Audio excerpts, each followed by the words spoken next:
दोस्तों नमस्कार।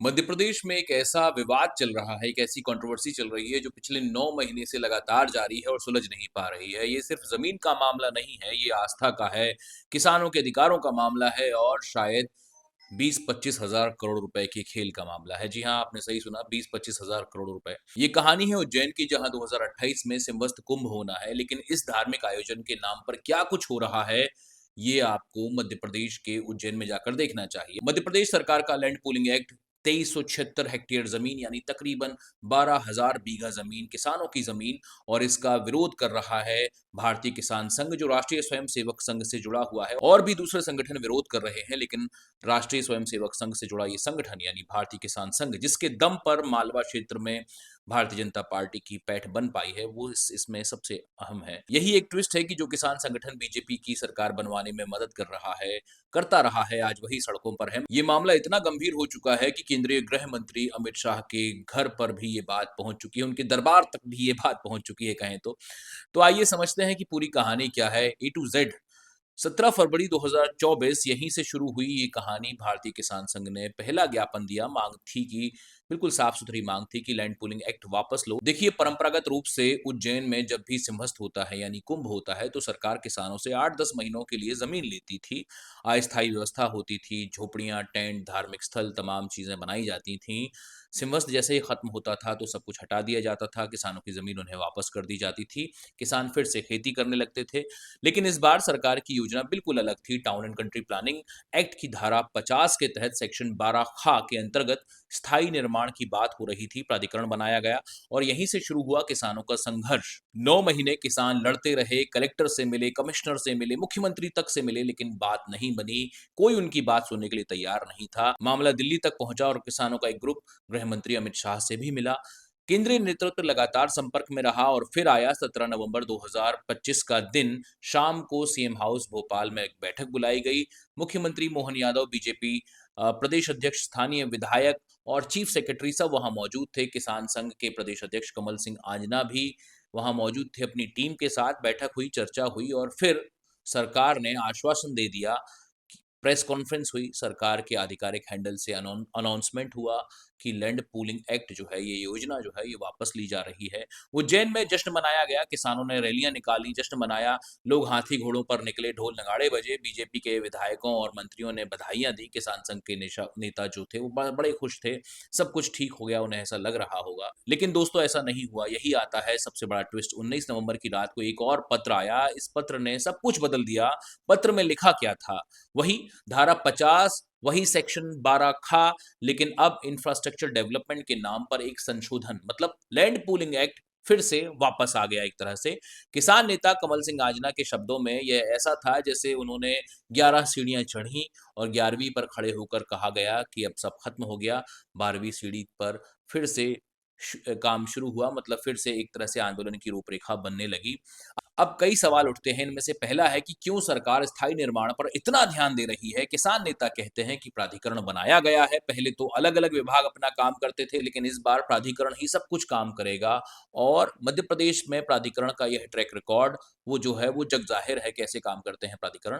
दूसरा सवाल यह है कि कितनी ज़मीन, कितना पैसा? आंकड़े चौंकाने वाले हैं। 2376 हेक्टेयर यानी तकरीबन 12,000 बीघा ज़मीन। अगर 50% किसानों को वापस भी मिले तो 6,000 बीघा ज़मीन ही बचती है, लेकिन उसमें से भी सड़कें, तालाब, इंफ्रास्ट्रक्चर सब काट दो तो किसानों के पास क्या बचेगा? और सबसे बड़ी बात पैसा। कमल सिंह आजना का अनुमान है कि लगभग 20,000 करोड़ रुपए का खेल है। 20,000 करोड़, और ये केवल वो जमीन है जो ली जा रही है। जो जमीन छोड़ी जा रही है, मतलब जिन किसानों की जमीन लैंड पूलिंग से बाहर रखी गई है, उसकी वैल्यू अलग है, वहां अलग व्यापार होगा। कुल मिलाकर ये पूरा कारोबार कई गुना ज़्यादा हो जाएगा। किसान नेता साफ बता रहे हैं कि असली लाभार्थी कौन होंगे, भूमाफिया और वे अधिकारी जिन्होंने यह योजना बनाई। उनका आरोप है कि स्थायी निर्माण होगा, कॉलोनियाँ बनेंगी, रियल एस्टेट डेवलप होगा और जब कॉलोनियाँ बनेंगी तो लाभ किसका होगा? किसानों का नहीं, बल्कि उनका जिन्होंने ये पूरा खेल बनाया है, ये पूरा प्लान बनाया है। अब यहाँ एक और बड़ा पॉलिटिकल एंगल भी है। जैसा कि आपको पता है कि भारतीय किसान संघ राष्ट्रीय स्वयंसेवक से जुड़ा हुआ है, उसकी ही एक इकाई है, अनुषंगिक इकाई है। बीजेपी को पावर में लाने में इनका अहम रोल माना जाता है, लेकिन आज भी यही संगठन सड़कों पर है। मुख्यमंत्री मोहन यादव उज्जैन से ही आते हैं, महाकाल की नगरी से। खुद को किसान पुत्र भी बताते हैं। सोच सकते हैं कि किसान इस समय कितना परेशान होगा कि जिस नेता ने, जिस हमारे मुख्यमंत्री ने वो स्कीम लेकर आए और उस स्कीम से इतना बड़ी परेशानी किसानों को दिखाई दे रही है, वो वापस अगर ले लेते हैं, वही जिन्होंने परेशानी दी, वो परेशानी अगर मुख्यमंत्री वही परेशानी वापस ले लेते हैं, तो किसान उनको प्रथम पूजनीय यानी भगवान गणेश की तरह मानने को तैयार हैं, सबसे बड़ा नेता मानने को तैयार हैं। यानी पहले वहीं से इन्हें दर्द मिला, अब अगर वहीं से दवा भी मिल जाती है, तो किसानों के लिए ये सबसे बड़े मसीहा बन जाएँगे। जैसा कि सबको पता है कि मामला गृह मंत्री अमित शाह तक भी पहुंचा। केंद्रीय नेतृत्व लगातार संपर्क में है, वर्चुअल बैठकें हो रही हैं, लेकिन फिर भी सॉल्यूशन नहीं निकल रहा। किसान नेता का सीधा सवाल है कि अगर दिल्ली में बात नहीं बन रही, भोपाल में नहीं बन रही, तो इसके पीछे आखिर है कौन? कौन इतना पावरफुल है जो इस पूरे मामले को अटकाए बैठा हुआ है? 17 नवंबर की जो बैठक हुई थी, वो किसानों के मुताबिक उस बैठक में उनके साथ धोखा हुआ। सबसे बड़ा सवाल ये है कि 17 नवंबर की बैठक में हुआ क्या था? सीएम हाउस में चीफ सेक्रेटरी मौजूद थे, किसान नेता मौजूद थे और किसान नेताओं ने कहा कि सरकार ने कहा कि विश्वास रखिए, हम सब यहाँ बैठे हैं, लिखित में दे देंगे, सब वापस ले लेंगे। प्रेस कॉन्फ्रेंस भी कर दी, गवर्नमेंट हैंडल्स पर भी अनाउंसमेंट हुआ, बीजेपी के सभी नेताओं ने उन्हें मुबारकबाद दे दी। लेकिन 48 घंटे भी नहीं बीते थे कि 19 नवंबर की रात को वो नया लेटर आ गया, वो नया खत आ गया, जिस पर सारा बवाल जो है अब मचा हुआ है। किसान नेता इसे चीटिंग कह रहे हैं, बेईमानी कह रहे हैं। उनके शब्दों में ये बेईमानी सिर्फ हमारे साथ नहीं है, बल्कि उन उन सभी के साथ है जो उस बैठक में थे, जो भी उस बैठक में मौजूद थे, जैसे बीजेपी प्रदेश अध्यक्ष हो गए, चीफ सेक्रेटरी हो गए, सब के सब जो हैं उन्होंने बेईमानी की या उनके साथ भी बेईमानी हुई, ऐसा वो कह रहे हैं। तो अब एक सवाल ये भी है कि आखिर किसान चाहते क्या हैं? 3 सीधी-सीधी माँगें हैं। एक, लैंड पूलिंग एक्ट को पूरी तरह से वापस लिया जाए।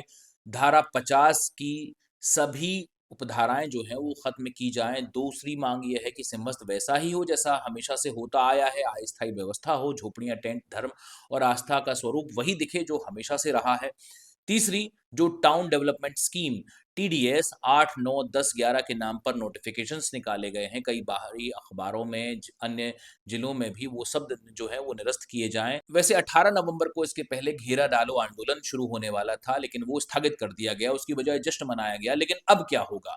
किसानों ने 48 घंटे का अल्टीमेटम दे दिया है, अगर हल नहीं निकला तो आंदोलन होगा, ये किसान नेता कह रहे हैं।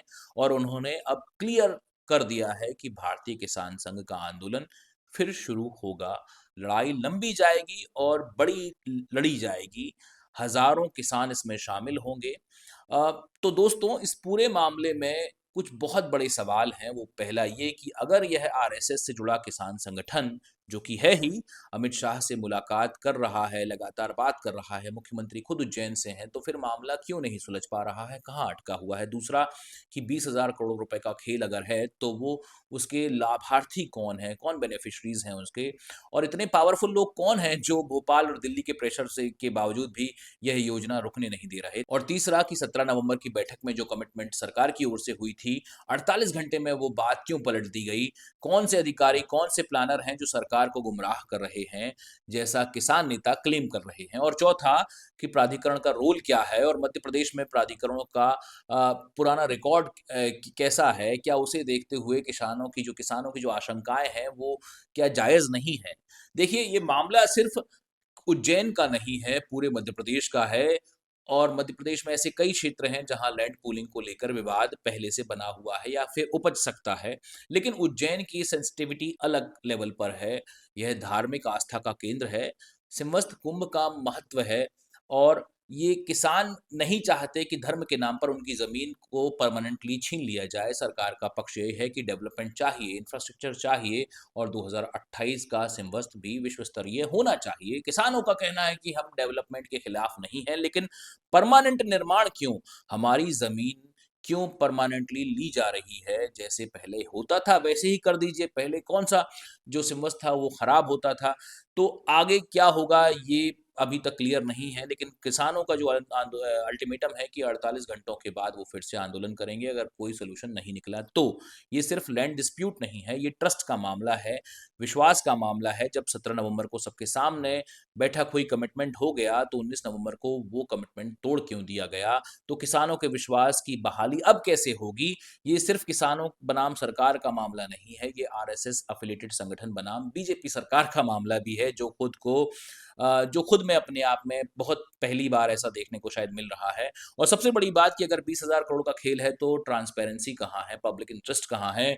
मध्य प्रदेश की सरकार को अब फैसला करना होगा कि या तो किसानों की बात मानी जाए और परमानेंट योजना का ख़्याल जो है, निर्माण का ख़्याल वो छोड़ दिया जाए, या फिर पूरी ट्रांसपेरेंसी के साथ ये बताया जाए कि डेवलपमेंट जो है वो किसके लिए हो रहा है, कैसे होगा और किसानों को उससे क्या लाभ मिलेगा। क्योंकि अभी जो दिख रहा है वो ये है कि किसान हारेंगे, ज़मीन उनकी चली जाएगी और फ़ायदा जो है वो कुछ लोगों को होगा। तो आगे देखते हैं कि आने वाले दिनों में क्या होता है। क्या सरकार 48 घंटों में कोई हल निकाल पाती है, या फिर उज्जैन की सड़कों पर एक बार फिर बड़ा किसान आंदोलन देखने को हमें मिलेगा।